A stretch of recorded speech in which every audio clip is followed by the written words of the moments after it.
मेरे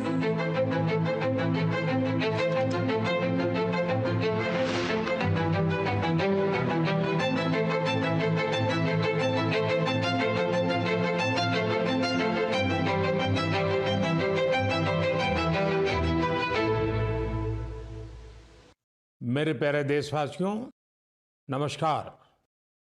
मन की बात में आप सबका स्वागत है, अभिनंदन है। आप सब इस समय योग की ऊर्जा और अंतर्राष्ट्रीय योग दिवस की स्मृतियों से भरे होंगे। इस बार भी 21 जून को देश दुनिया के करोड़ों लोगों ने अंतर्राष्ट्रीय योग दिवस में हिस्सा लिया। आपको याद है, 10 साल पहले इसका प्रारंभ हुआ और 10 साल में ये सिलसिला हर साल पहले से भी ज्यादा भव्य बनता जा रहा है। ये इस बात का भी संकेत है कि ज्यादा से ज्यादा लोग अपने दैनिक जीवन में योग को अपना रहे हैं। हमने इस बार योग दिवस की कितनी ही आकर्षक तस्वीरें देखी हैं। विशाखापत्तनम के समुद्र तट पर 3 लाख लोगों ने एक साथ योग किया। विशाखापत्तनम से ही एक और अद्भुत दृश्य सामने आया। 2000 से ज्यादा आदिवासी छात्रों ने 108 मिनट तक 108 सूर्य नमस्कार किए। सोचिए, कितना अनुशासन, कितना समर्पण रहा होगा। हमारे नौसेना के जहाजों पर भी योग की भव्य झलक दिखी। तेलंगाना में 3000 दिव्यांग साथियों ने एक साथ योग शिविर में भाग लिया। उन्होंने दिखाया कि योग किस तरह सशक्तिकरण का माध्यम भी है। दिल्ली के लोगों ने योग को स्वच्छ यमुना के संकल्प से जोड़ा और यमुना तट पर जाकर योग किया। जम्मू कश्मीर में चिनाब ब्रिज, जो दुनिया का सबसे ऊंचा रेलवे ब्रिज है, वहां भी लोगों ने योग किया। हिमालय की बर्फीली चोटियां और आईटीबीपी के जवान, वहां भी योग दिखा। साहस और साधना साथ साथ चले। गुजरात के लोगों ने भी एक नया इतिहास रचा। वडनगर में 2121 लोगों ने एक साथ भुजंगासन किया और नया रिकॉर्ड बना दिया। न्यूयॉर्क, लंदन, टोक्यो, पेरिस, दुनिया के हर बड़े शहर से योग की तस्वीरें आई और हर तस्वीर में एक बात खास रही: शांति, स्थिरता और संतुलन। इस बार की थीम भी बहुत विशेष थी, yoga for one earth one health, यानी एक पृथ्वी एक स्वास्थ्य। ये सिर्फ एक नारा नहीं है, एक दिशा है जो हमें वसुधैव कुटुंबकम का एहसास कराती है। मुझे विश्वास है इस बार के योग दिवस की भव्यता ज्यादा से ज्यादा लोगों को योग को अपनाने के लिए जरूर प्रेरित करेगी। मेरे प्यारे देशवासियों, जब कोई तीर्थ यात्रा पर निकलता है तो एक ही भाव सबसे पहले मन में आता है, चलो बुलावा आया है। यही भाव हमारे धार्मिक यात्राओं की आत्मा है। ये यात्राएं शरीर के अनुशासन का, मन की शुद्धि का, आपसी प्रेम और भाईचारे का, प्रभु से जुड़ने का माध्यम है। इनके अलावा इन यात्राओं का एक और बड़ा पक्ष होता है। ये धार्मिक यात्राएं सेवा के अवसरों का एक महाअनुष्ठान भी होती हैं। जब कोई भी यात्रा होती है तो जितने लोग यात्रा पर जाते हैं, उससे ज्यादा लोग तीर्थ यात्रियों की सेवा के काम में जुड़ते हैं। जगह जगह भंडारे और लंगर लगते हैं। लोग सड़कों के किनारे प्याऊ लगवाते हैं। सेवा भाव से ही मेडिकल कैंप और सुविधाओं की व्यवस्था की जाती है। कितने ही लोग अपने खर्च से तीर्थ यात्रियों के लिए धर्मशालाओं की और रहने की व्यवस्था करते हैं। साथियों, लंबे समय के बाद कैलाश मानसरोवर यात्रा का फिर से शुभारंभ हुआ है। कैलाश मानसरोवर यानी भगवान शिव का धाम। हिंदू, बौद्ध, जैन हर परंपरा में कैलाश को श्रद्धा और भक्ति का केंद्र माना गया है। साथियों, 3 जुलाई से पवित्र अमरनाथ यात्रा शुरू होने जा रही है और सावन का पवित्र महीना भी कुछ ही दिन दूर है। अभी कुछ दिन पहले हमने भगवान जगन्नाथ जी की रथ यात्रा भी देखी है। ओडिशा हो, गुजरात हो या देश का कोई और कोना, लाखों श्रद्धालु इस यात्रा में शामिल होते हैं। उत्तर से दक्षिण, पूरब से पश्चिम, ये यात्राएं एक भारत श्रेष्ठ भारत के भाव का प्रतिबिंब है। जब हम श्रद्धा भाव से, पूरे समर्पण से और पूरे अनुशासन से अपनी धार्मिक यात्रा संपन्न करते हैं तो उसका फल भी मिलता है। मैं यात्राओं पर जा रहे सभी सौभाग्यशाली श्रद्धालुओं को अपनी शुभकामनाएं देता हूं। जो लोग सेवा भावना से इन यात्राओं को सफल और सुरक्षित बनाने में जुटे हैं, उन्हें भी साधुवाद देता हूं। मेरे प्यारे देशवासियों, अब मैं आपको देश की 2 ऐसी उपलब्धियों के बारे में बताना चाहता हूं जो आपको गर्व से भर देंगी।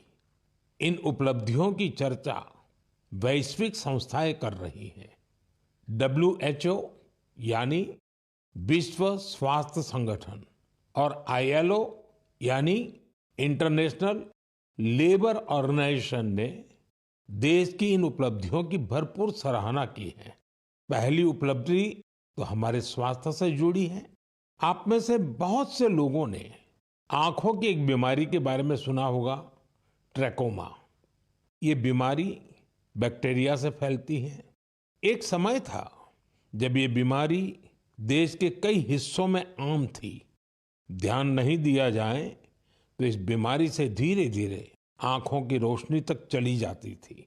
हमने संकल्प लिया कि ट्रैकोमा को जड़ से खत्म करेंगे और मुझे आपको ये बताते हुए बहुत खुशी है कि विश्व स्वास्थ्य संगठन यानी WHO ने भारत को ट्रैकोमा फ्री घोषित कर दिया है।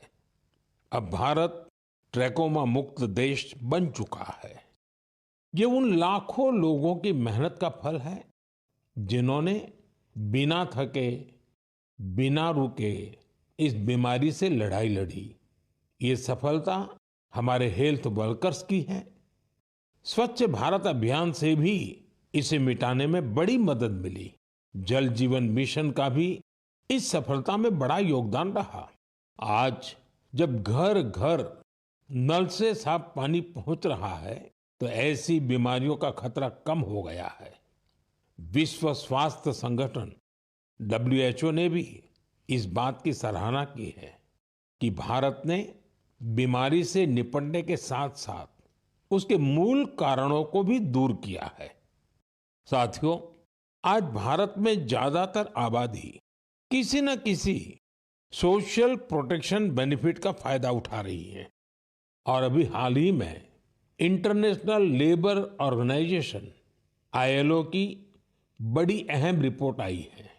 इस रिपोर्ट में कहा गया है कि भारत की 64%, 64% से ज्यादा आबादी को अब कोई न कोई सोशल प्रोटेक्शन बेनिफिट जरूर मिल रहा है। सामाजिक सुरक्षा ये दुनिया की सबसे बड़ी कवरेज में से एक है। आज देश के लगभग 95 करोड़ 95 करोड़ लोग किसी ना किसी सोशल सिक्योरिटी योजना का लाभ पा रहे हैं, जबकि 2015 तक 25 करोड़ से भी कम लोगों तक सरकारी योजनाएं पहुंच पाती थी।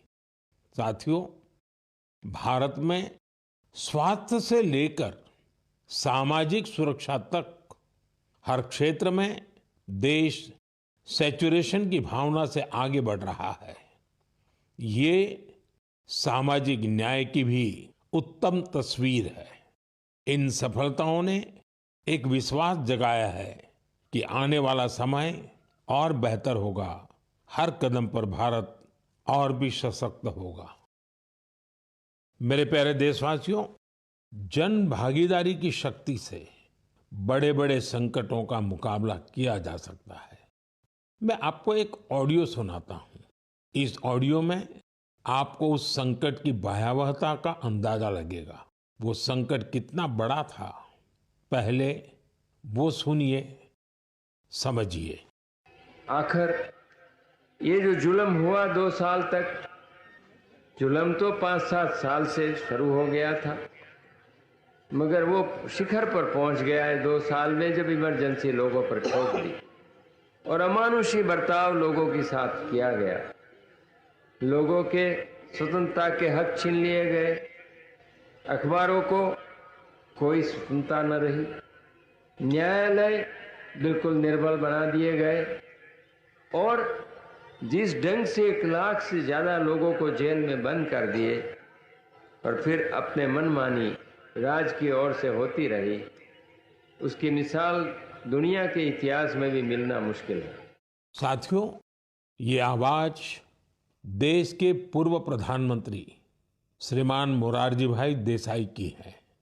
उन्होंने संक्षेप में लेकिन बहुत ही स्पष्ट तरीके से इमरजेंसी के बारे में बताया। आप कल्पना कर सकते हैं वो दौर कैसा था। इमरजेंसी लगाने वालों ने ना सिर्फ हमारे संविधान की हत्या की, बल्कि उनका इरादा न्यायपालिका को भी अपना गुलाम बनाए रखने का था। इस दौरान लोगों को बड़े पैमाने पर प्रताड़ित किया गया था। इसके ऐसे अनेक उदाहरण हैं जिन्हें कभी भी भुलाया नहीं जा सकता। जॉर्ज फर्नांडिस साहब को जंजीरों में बांधा गया था। अनेक लोगों को कठोर यातनाएं दी गई। मिसा के तहत किसी को भी ऐसे ही गिरफ्तार कर लिया जाता था। स्टूडेंट्स को भी परेशान किया गया। अभिव्यक्ति की आजादी का भी गला घोंट दिया गया। साथियों, उस दौर में जो हजारों लोग गिरफ्तार किए गए, उन पर ऐसे ही अमानवीय अत्याचार हुए। लेकिन ये भारत की जनता का सामर्थ्य है कि वो झुकी नहीं, टूटी नहीं और लोकतंत्र के साथ कोई समझौता उसने स्वीकार नहीं किया। आखिरकार जनता जनार्दन की जीत हुई। आपातकाल हटा लिया गया और आपातकाल थोपने वाले हार गए। बाबू जगजीवन राम जी ने इस बारे में बहुत ही सशक्त तरीके से अपनी बातें रखी थी। बहनों और भाइयों, पिछला चुनाव नहीं था, भारत की जनता का एक महान अभियान था। उस समय के परिस्थितियों को बदल देने का, तानाशाही के धारा को मोड़ देने का और भारत में प्रजातंत्र की बुनियाद को मजबूत कर देने का। अटल जी ने भी तब अपने ही अंदाज में जो कुछ कहा था, वो भी हमें जरूर सुनना चाहिए। बहनों और भाइयों, देश में जो कुछ हुआ उसे केवल चुनाव नहीं कह सकते। एक शांतिपूर्ण क्रांति हुई है। लोक शक्ति की लहर ने लोकतंत्र की हत्या करने वालों को इतिहास के कूड़ेदान में फेंक दिया है। साथियों, देश पर इमरजेंसी थोपे जाने के 50 वर्ष कुछ दिन पहले ही पूरे हुए हैं। हम देशवासियों ने संविधान हत्या दिवस मनाया है। हमें हमेशा उन सभी लोगों को याद करना चाहिए जिन्होंने इमरजेंसी का डटकर मुकाबला किया था। इससे हमें अपने संविधान को सशक्त बनाए रखने के लिए निरंतर सजग रहने की प्रेरणा मिलती है। मेरे प्यारे देशवासियों, आप एक तस्वीर की कल्पना कीजिए। सुबह की धूप पहाड़ियों को छू रही है, धीरे धीरे उजाला मैदानों की ओर बढ़ रहा है और उसी रोशनी के साथ बढ़ रही है फुटबॉल प्रेमियों की टोली। सीटी बजती है और कुछ ही पलों में मैदान तालियों और नारों से गूंज उठता है। हर पास, हर गोल के साथ लोगों का उत्साह बढ़ रहा है। आप सोच रहे होंगे कि कौन सी खूबसूरत दुनिया है। साथियों, ये तस्वीर असम के एक प्रमुख क्षेत्र बोडोलैंड की वास्तविकता है। बोडोलैंड आज अपने एक नए रूप के साथ देश के सामने खड़ा है। यहाँ के युवाओं में जो ऊर्जा है, जो आत्मविश्वास है, वो फुटबॉल के मैदान में सबसे ज्यादा दिखता है। बोडो टेरिटोरियल एरिया में बोडोलैंड कैंप कप का आयोजन हो रहा है। ये सिर्फ एक टूर्नामेंट नहीं है, ये एकता और उम्मीद का उत्सव बन गया है। 3,700 से ज्यादा टीमें, करीब 70,000 खिलाड़ी और उनमें भी बड़ी संख्या में हमारी बेटियों की भागीदारी। ये आंकड़े बोडोलैंड में बड़े बदलाव की गाथा सुना रहे हैं। बोडोलैंड अब देश के खेल नक्शे पर, स्पोर्ट्स के मैप पर अपनी चमक और बढ़ा रहा है। साथियों, एक समय था जब संघर्ष ही यहाँ की पहचान थी। तब यहाँ के युवाओं के लिए रास्ते सीमित थे, लेकिन आज उनकी आंखों में नए सपने हैं और दिलों में आत्मनिर्भरता का हौसला है। यहाँ से निकले फुटबॉल खिलाड़ी अब बड़े स्तर पर अपनी पहचान बना रहे हैं। हालीचरण नार्जारी, दुर्गा बोरो, अपूर्वा नार्जारी, मनबीर बसुमतारी, ये सिर्फ फुटबॉल खिलाड़ियों के नाम नहीं है, ये उस नई पीढ़ी की पहचान है जिन्होंने बोडोलैंड को मैदान से राष्ट्रीय मंच तक पहुंचाया। इनमें से कई ने सीमित संसाधनों में अभ्यास किया, कई ने कठिन परिस्थितियों में अपने रास्ते बनाए और आज इनका नाम लेकर देश के कितने ही नन्हे बच्चे अपने सपनों की शुरुआत करते हैं। साथियों, अगर हमें अपने सामर्थ्य का विस्तार करना है तो सबसे पहले हमें अपनी फिटनेस और वेलबीइंग पर ध्यान देना होगा। वैसे साथियों, फिटनेस के लिए, ओबेसिटी कम करने के लिए मेरा एक सुझाव आपको याद है ना? खाने में 10% तेल कम करो, मोटापा घटाओ। जब आप फिट होंगे तो जीवन में और ज्यादा सुपर हिट होंगे। मेरे प्यारे देशवासियों, हमारा भारत जिस तरह अपनी क्षेत्रीय, भाषाई और सांस्कृतिक विविधता के लिए जाना जाता है, उसी तरह कला, शिल्प और कौशल की विविधता भी हमारे देश की एक बड़ी खूबी है। आप जिस क्षेत्र में जाएंगे, वहां की कुछ न कुछ खास और लोकल चीज के बारे में आपको पता चलेगा। हम अक्सर मन की बात में देश के ऐसे यूनिक प्रोडक्ट्स के बारे में बात करते हैं। ऐसा ही एक प्रोडक्ट है मेघालय का एरी सिल्क। इसे कुछ दिन पहले ही जीआई टैग मिला है। एरी सिल्क मेघालय के लिए एक धरोहर की तरह है। यहाँ की जनजातियों ने, खासकर खासी समाज के लोगों ने पीढ़ियों से इसे सहेजा भी है और अपने कौशल से समृद्ध भी किया है। इस सिल्क की कई ऐसी खूबियां हैं जो इसे बाकी फैब्रिक से अलग बनाती हैं। इसकी सबसे खास बात है इसे बनाने का तरीका। इस सिल्क को जो रेशम के कीड़े बनाते हैं, उसे हासिल करने के लिए कीड़ों को मारा नहीं जाता है, इसलिए इसे अहिंसा सिल्क भी कहते हैं। आजकल दुनिया में ऐसे प्रोडक्ट्स की डिमांड तेजी से बढ़ रही है जिनमें हिंसा न हो और प्रकृति पर उनका कोई दुष्प्रभाव न पड़े। इसलिए मेघालय का एरी सिल्क ग्लोबल मार्केट के लिए एक परफेक्ट प्रोडक्ट है। इसकी एक और खास बात है, ये सिल्क सर्दी में गर्म करता है और गर्मियों में ठंडक देता है। इसकी एक खूबी इसे ज्यादातर जगहों के लिए अनुकूल बना देती है। मेघालय की महिलाएं अब सेल्फ हेल्प ग्रुप के जरिए अपनी इस धरोहर को और बड़े स्केल पर आगे बढ़ा रही हैं। मैं मेघालय के लोगों को एरी सिल्क को जीआई टैग मिलने पर बधाई देता हूं। मैं आप सबसे भी अपील करूंगा, आप भी एरी सिल्क से बने कपड़ों को जरूर ट्राई करें। और हाँ, khadi, handloom, handicraft, vocal for local, इन्हें भी आपको हमेशा याद रखना है। ग्राहक भारत में बने प्रोडक्ट ही खरीदें और व्यापारी भारत में बने प्रोडक्ट ही बेचें, तो आत्मनिर्भर भारत अभियान को नई ऊर्जा मिलेगी। मेरे प्यारे देशवासियों, विमेन लेड डेवलपमेंट का मंत्र भारत का नया भविष्य गढ़ने के लिए तैयार है।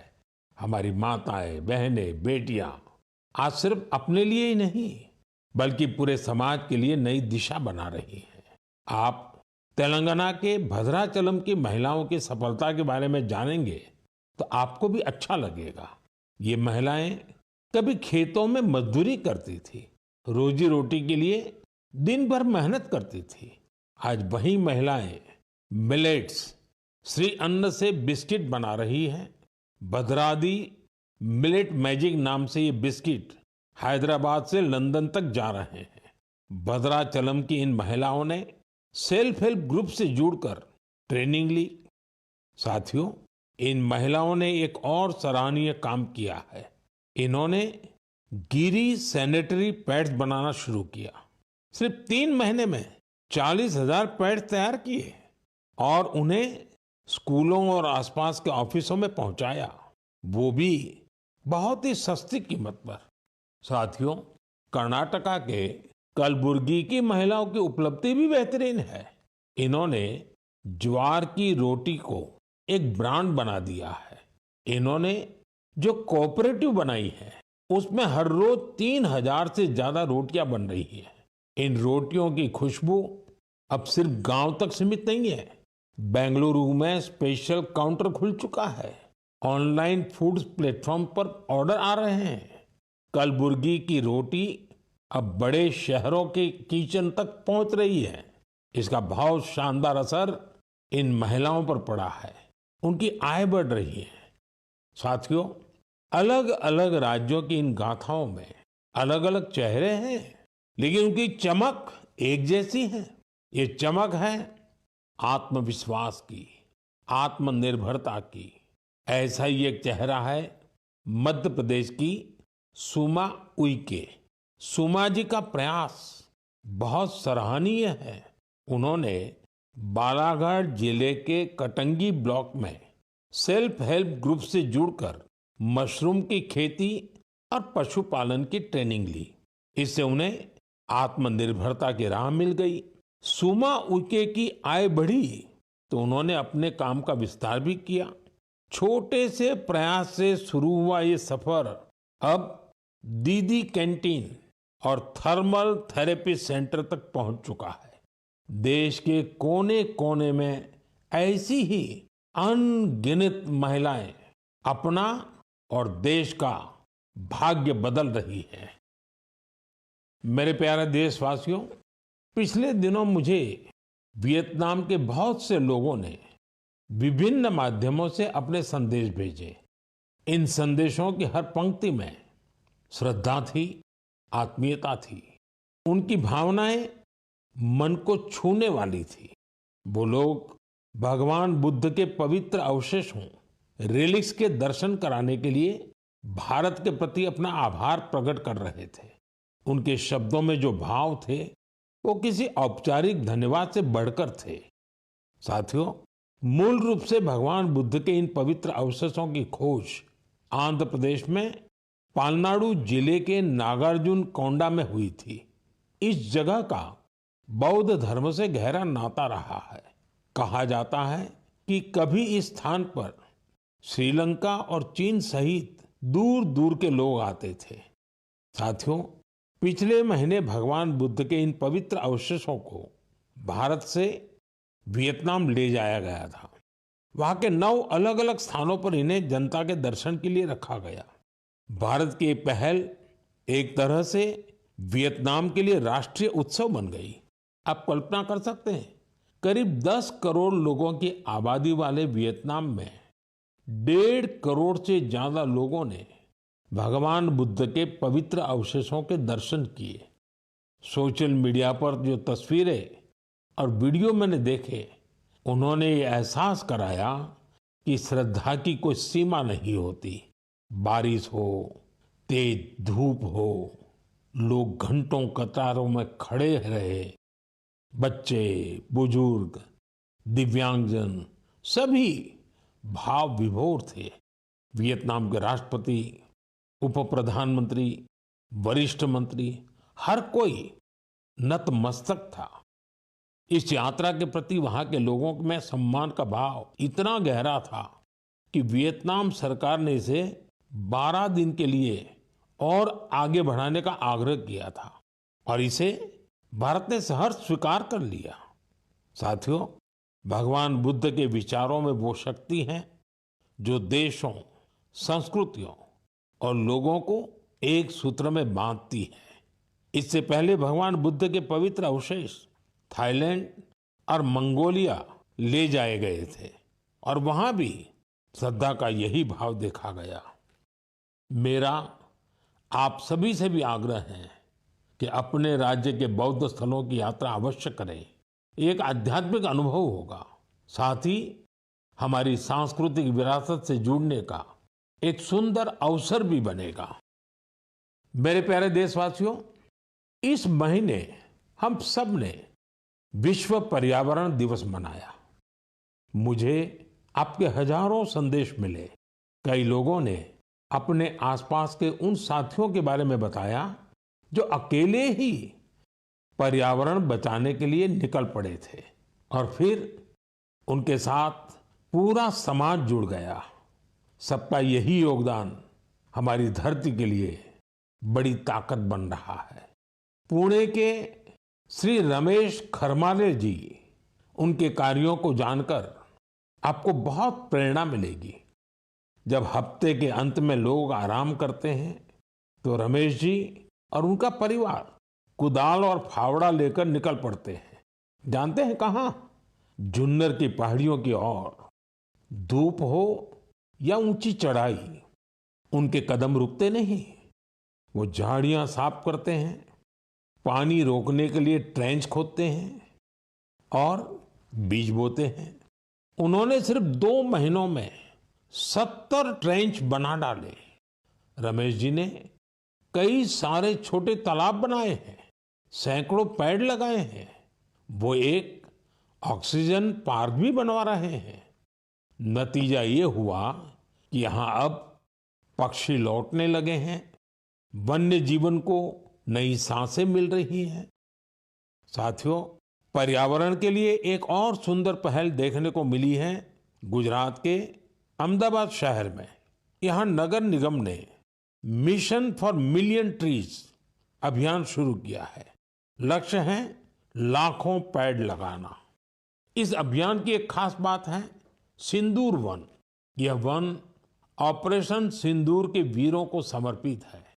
सिंदूर के पौधे उन बहादुरों की याद में लगाए जा रहे हैं जिन्होंने देश के लिए सब कुछ समर्पित कर दिया। यहाँ एक और अभियान को नई गति दी जा रही है, एक पेड़ माँ के नाम। इस अभियान के तहत देश में करोड़ों पेड़ लगाए जा चुके हैं। आप भी अपने आपके गांव या शहर में चल रहे ऐसे अभियान में जरूर हिस्सा लीजिए। पेड़ लगाइए, पानी बचाइए, धरती की सेवा कीजिए, क्योंकि जब हम प्रकृति को बचाते हैं तो असल में हम अपनी आने वाली पीढ़ियों को सुरक्षित करते हैं। साथियों, महाराष्ट्र के एक गांव ने भी बड़ी शानदार मिसाल पेश की है। छत्रपति संभाजीनगर जिले की ग्राम पंचायत है पाटोदा। ये कार्बन न्यूट्रल गांव पंचायत है। इस गांव में कोई अपने घर के बाहर कचरा नहीं फेंकता। हर घर से कचरा इकट्ठा करने की पूरी व्यवस्था है। यहाँ गंदे पानी का ट्रीटमेंट भी होता है। बिना साफ किए कोई पानी नदी में नहीं जाता। यहाँ उपलों से अंतिम संस्कार होता है और उस राख से दिवंगत के नाम पर पौधा लगाया जाता है। इस गांव में साफ सफाई भी देखते ही बनती है। छोटी छोटी आदतें जब सामूहिक संकल्प बन जाती हैं तो बड़ा बदलाव तय हो जाता है। मेरे प्यारे साथियों, इस समय सबकी निगाहें इंटरनेशनल स्पेस सेंटर पर भी है। भारत ने एक नया इतिहास रचा है।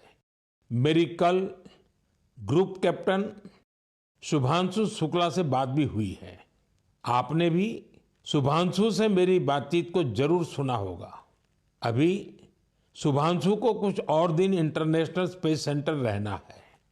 हम मिशंस के बारे में और बातें करेंगे, लेकिन मन की बात के अगले एपिसोड में अब समय है इस एपिसोड में आपसे विदा लेने का। लेकिन साथियों, जाते जाते मैं आपको एक खास दिन की याद दिलाना चाहता हूं। 1 जुलाई, परसों, यानी 1 जुलाई को हम 2 बेहद महत्वपूर्ण प्रोफेशंस का सम्मान करते हैं, डॉक्टर्स और सीए। ये दोनों ही समाज के ऐसे स्तंभ हैं जो हमारी जिंदगी को बेहतर बनाते हैं। डॉक्टर हमारे स्वास्थ्य के रक्षक हैं और सीए, चार्टर्ड अकाउंटेंट, आर्थिक जीवन के मार्गदर्शक हैं। मेरी सभी डॉक्टर्स और चार्टर्ड अकाउंटेंट्स को ढेर सारी शुभकामनाएं। साथियों, आपके सुझावों का मुझे हमेशा इंतजार रहता है। मन की बात का अगला एपिसोड आपके इन्हीं सुझावों से और समृद्ध होगा। फिर मुलाकात होगी नई बातों के साथ, नई प्रेरणाओं के साथ, देशवासियों की नई उपलब्धियों के साथ। बहुत बहुत धन्यवाद। नमस्कार। Subscribe the Sacrifice YouTube channel and push the bell icon for latest updates.